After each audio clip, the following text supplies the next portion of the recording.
आज हम लोग पढ़ेंगे बच्चों द रेवोल्यूशनरीज़। रेवोल्यूशनरीज़ को हिंदी में बोलते हैं क्रांतिकारी। यहाँ रेवोल्यूशनरीज़ उन लोगों को कहा जा रहा है जिन लोगों ने फ्रांस में एब्सोल्यूट मोनार्की को हटाया था और वहाँ पर डेमोक्रेसी एस्टेब्लिश किया था, वहाँ पर कॉन्स्टिट्यूशन बनाया था और वहाँ पे लोगों को लिबर्टी दिलवाई थी और वहाँ के लोगों में नेशनलिज्म की फीलिंग को डेवलप किया था। आइए हम लोग पढ़ना शुरू करते हैं। During the years of following 1815, यानी कि 1815 के बाद, यानी कि नेपोलियन के हारने के बाद, मतलब फ्रांस में दोबारा एब्सोल्यूट मोनार्की आने के बाद और फ्रांस में न्यू कंजर्वेटिव ऑर्डर आने के बाद क्या हुआ the fear of repression drove many liberal nationalist underground. Liberal nationalist का मतलब वही रेवोल्यूशनरीज और नेशनलिस्ट, लगभग एक ही बात हुआ। तो 1815 के बाद क्या हुआ कि ये जो रेवोल्यूशनरिस्ट हैं और ये जो नेशनलिस्ट हैं, इन लोगों पर अत्याचार शुरू हो गया। इन लोगों को अरेस्ट किया जाने लगा और इन लोगों को जेलों में बंद किया जाने लगा और पनिशमेंट दिया जाने लगा, क्योंकि ये लोग लिबर्टी को प्रमोट कर रहे थे और इन लोग डेमोक्रेसी लाना चाहते थे। तो इसलिए इन लोगों को जो था मोनार्की का दुश्मन माना जा रहा था, इसलिए इन पे रिप्रेशन यानी कि अत्याचार किया जा रहा था। इसलिए ये लोग इस रिप्रेशन के डर से ये लोग अंडरग्राउंड हो गए और इन लोगों ने अपने गुप्त, मतलब ओपनली ये लोग अपना काम नहीं करते थे, ये काम करते थे लेकिन छुप छुपा के ये काम करते थे। ठीक है, आगे देखते हैं। Secret societies sprang up in many European states to train revolutionaries and spread their ideas. Europe के बहुत सारे देशों में क्या हुआ कि ये लोग सीक्रेट सोसाइटीज़ बनाने लगे। सीक्रेट सोसाइटीज़ मतलब जो ओपनली काम नहीं करता है, ये गुपचुप तरीके से जो समाज काम करता है, जो संस्थाएं, ऐसी संस्थाएं ये लोग बनाने लगे ताकि और दूसरे देशों में भी ये जो आइडिया था इसको स्प्रेड किया जा सके। कौन सा आइडिया? तो नेशनलिज्म का आइडिया स्प्रेड किया जा सके और वहाँ पर भी रेवोल्यूशनरीज यानी जो क्रांतिकारी लोग थे उनको ट्रेंड किया जा सके, उन्हें प्रशिक्षित किया जा सके। To be revolutionary at this time meant a commitment to oppose monarchical forms that had been established after the Vienna Congress and to fight for liberty and freedom। अब ये बोल रहा है कि उस ज़माने में रेवोल्यूशनरी होने का मतलब ये होता था कि आपको लिबर्टी और आपको फ्रीडम के लिए फ़ाइट करना है, यानी स्ट्रगल करना है। मतलब आपको लिबर्टी और फ्रीडम के लिए लड़ना है, तो जो लड़ रहे हैं उन्हें रेवोल्यूशनरी बोला जाता था। दूसरी बात कि जो मोनार्की एस्टेब्लिश हुई थी फ्रांस में, दोबारा जो मोनार्की एस्टेब्लिश हुई थी, ठीक है, और भी उन देशों के उन हिस्सों में जहाँ पर नेपोलियन ने कब्जा कर लिया था और वहाँ पर भी नेपोलियन के सिस्टम को हटा करके दोबारा मोनार्की लाई गई थी। तो कहने का मतलब जो वियना कांग्रेस था, वियना कांग्रेस मतलब वो जो 4 देश थे जिन लोगों ने मिल करके नेपोलियन को हराया था, उन 4 देशों ने जो हराया था उन लोगों ने दोबारा जो है मोनार्की एस्टैब्लिश कर दी थी। तो इस मोनार्की का विरोध कर रहे थे ये लोग। तो बात आप लोगों को समझ में आ रही है? तो सिंपल सा मतलब हुआ कि उस ज़माने में रेवोल्यूशनरीज का मतलब वो हुआ कि जो मोनार्की का विरोध करना और लिबर्टी और फ्रीडम के लिए फाइट करना, स्ट्रगल करना। Most of these revolutionaries also saw the creation of nation states as a necessary part of this struggle for freedom. ज़्यादातर जो रेवोल्यूशनरीज थे वो ये मान रहे थे कि नेशन स्टेट्स का क्रिएशन यानी कि नेशनलिज्म का डेवलपमेंट जो है वो इनका जो फ्रीडम स्ट्रगल का इम्पोर्टेंट हिस्सा है। ठीक है, मतलब आप ऐसे बोल सकते हैं कि इनकी लड़ाई जो थी, इनका जो स्ट्रगल था वो फ्रीडम और लिबर्टी के लिए था और ये तभी आएगा जब नेशनलिज्म आएगा और देश नेशन स्टेट बनेगा। One such individual was the revolutionary Giuseppe Mazzini. उनमें से एक क्रांतिकारी जो युवक था उसका नाम था जियोसिपी मजीनी। ठीक है, born in Genoa in 1807 he became a member of the secret society of the Carbonari. ये जो जियोसिपी मजीनी था, ये इसका जन्म 1807 में जिनोवा में हुआ था और ये जो था इसने एक कार्बोनरी नाम जगह है वहाँ पर सीक्रेट सोसाइटी बनी थी और उस सीक्रेट सोसाइटी का ये मेंबर बना। As a young man of 24, he was sent into exile in 1831 for attempting a revolution in लुगारिया। लुगारिया में इसने एक क्रांति लाने का प्रयास किया था, उसका नेतृत्व किया था। तो उस समय जिसकी आयु जो थी वो सिर्फ 24 साल की थी, इसके लिए उसे एग्जाइल में डाल दिया गया था। एग्जाइल का मतलब होता है देश से बाहर निकाल दिया गया था। ठीक है, आगे देखते हैं। He subsequently founded 2 more underground societies, first Young Italy and Marseilles and then Young Europe in Berne whose members were like minded young man from Poland, France, Italy and German states. इस लाइन का मतलब ये हुआ कि उसने जब उसको बाहर निकाल दिया गया इटली से, क्योंकि लुगारिया में उसने रेवोल्यूशन लाने का प्रयास किया था, तब वो बाहर निकल के भी शांत नहीं बैठा। वो बाहर जा कर के भी उसने 2 अंडरग्राउंड सोसाइटीज़ की स्थापना की। एक का नाम था यंग इटली और दूसरे का नाम था यंग यूरोप, जिसका स्थापना उसने बर्न में किया था, और यंग इटली का स्थापना उसने मार्सेलिस में किया था।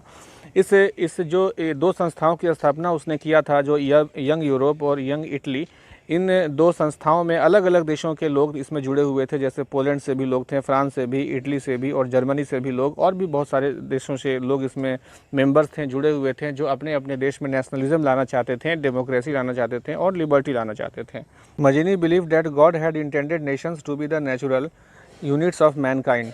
मजीनी जो था ये विश्वास करता था कि जो भगवान ने जो बनाया है, वो भगवान ने नेशन जो है वो भगवान की कृति है, भगवान ने नेशन बनाया है वो, और ये जो नेशन जो है एक नेचुरल यूनिट है।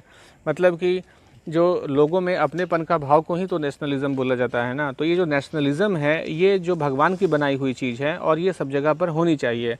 सो Italy could not continue to be a patchwork of a small states and kingdom. हाँ, इस लाइन को समझने के लिए थोड़ा सा हम लोगों को इटली की सामाजिक स्थिति को समझना होगा, तब तक ये लाइन हमें समझ में नहीं आएगी। वास्तव में उस ज़माने में क्या था कि इटली जो एक देश था, लेकिन वो 7 भागों में बटा हुआ था, यानी 7 अलग अलग लोगों का कब्जा था उस पर, 7 अलग अलग राजा उस पर रूल कर रहे थे। जैसे कि इटली के नॉर्थ में जो था वहाँ पर ऑस्ट्रिया का कब्जा था, इटली के साउथ में स्पेन का कब्जा था, और इसी तरीके से इटली पर किसी न किसी का कब्जा था। इटली के जो राजा थे उनका कब्जा सिर्फ थोड़े से ही हिस्सों में रह गया था, सिमट चुका था। तो इटली उस ज़माने में जो 7 भागों में बटा हुआ था, जिसे वो मजीनी बोल रहा है पैच वर्क। पैच का मतलब होता है दाग धब्बा। तो इटली जो ये 7 भाग में बटा हुआ था, ये समझिए कि दाग धब्बों के 7 दाग धब्बे थे इटली के ऊपर में।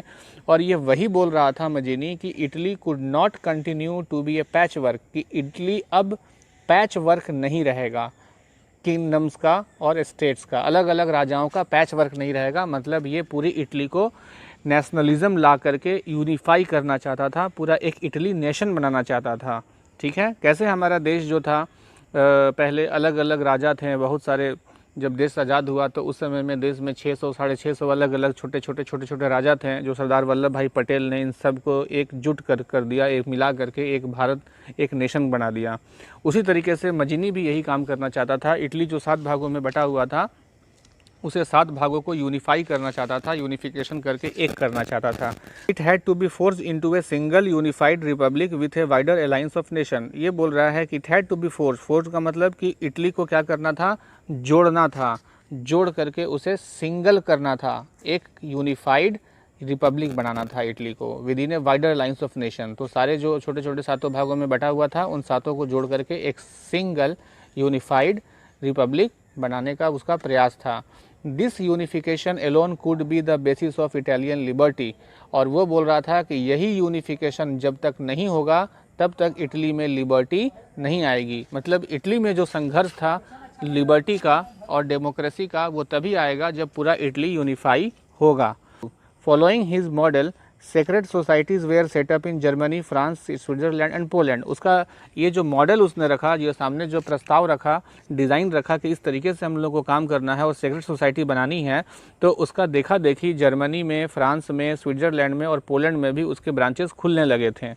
मजीनीज़ relentless opposition to monarchy and his vision of democratic republics frightened the conservatives.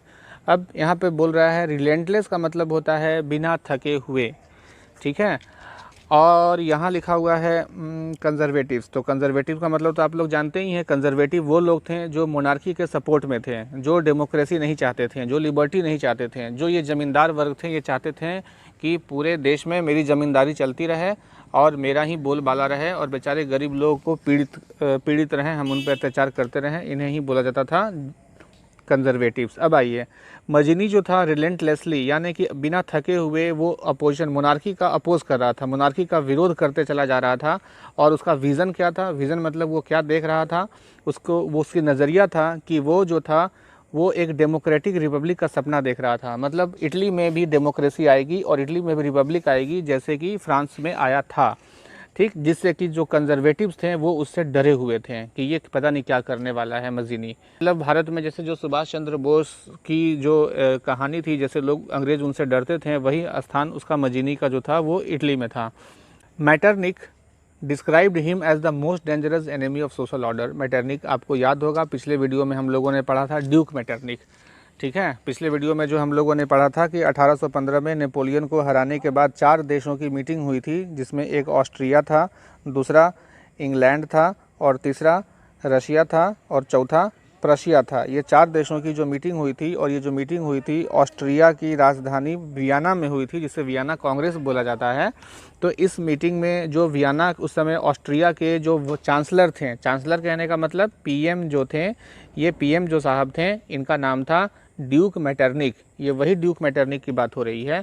तो ड्यूक मेटरनिक क्या बोल रहा है, वो मजीनी को बोलता था कि ये जो मजीनी है ये most dangerous enemy of social order है, मतलब ये समाज का ये सबसे खतरनाक दुश्मन है मजीनी। और वो ऐसा क्यों बोलता था, वो तो ऑस्ट्रिया का था मेटरनिक, और मजीनी तो इटली का था। तो फिर वो इटली का था तो फिर वो क्यों उसके बारे में बोलता था, वो इसलिए बोलता था क्योंकि इटली के नॉर्दर्न हिस्से पर ऑस्ट्रिया का कब्जा था, और जो वो प्लान कर रहा था नेशनलिज्म लाने की, अगर नेशनलिज्म आ जाएगा इटली में तो ऑस्ट्रिया को पीछे हटना पड़ेगा इटली से। और जो ये जो फिगर है, ये फिगर जो है जियोसिपी मजीनी का है। जियोसिपी मजीनी जो है ये कुछ डॉक्यूमेंट्स पर साइन कर रहे हैं या कुछ डॉक्यूमेंट्स लिख रहे हैं। यहाँ सारे लोग खड़े हैं, ठीक है। ये यूनिफॉर्म जो कॉस्ट्यूम पहने हैं, ये जो ड्रेस है ये यूरोप का ड्रेस है, ठीक है। यूरोप में ऐसे ही ड्रेस पहनते हैं। और आगे देखिए यहाँ नीचे में क्या लिखा हुआ है कि figure 7 Giuseppe Mazzini and the founding of the Young Europe in Berne. Berne जो है वो स्विट्जरलैंड का कैपिटल है, ठीक है। तो बर्न में, स्विट्जरलैंड में ये जियोसिपी जो मजीनी है ये यंग यूरोप नाम की संस्था है, इसको बना रहे हैं, कुछ डॉक्यूमेंट्स पर सिग्नेचर्स हो रहे हैं, ठीक है बच्चों। आज के लिए इतना ही।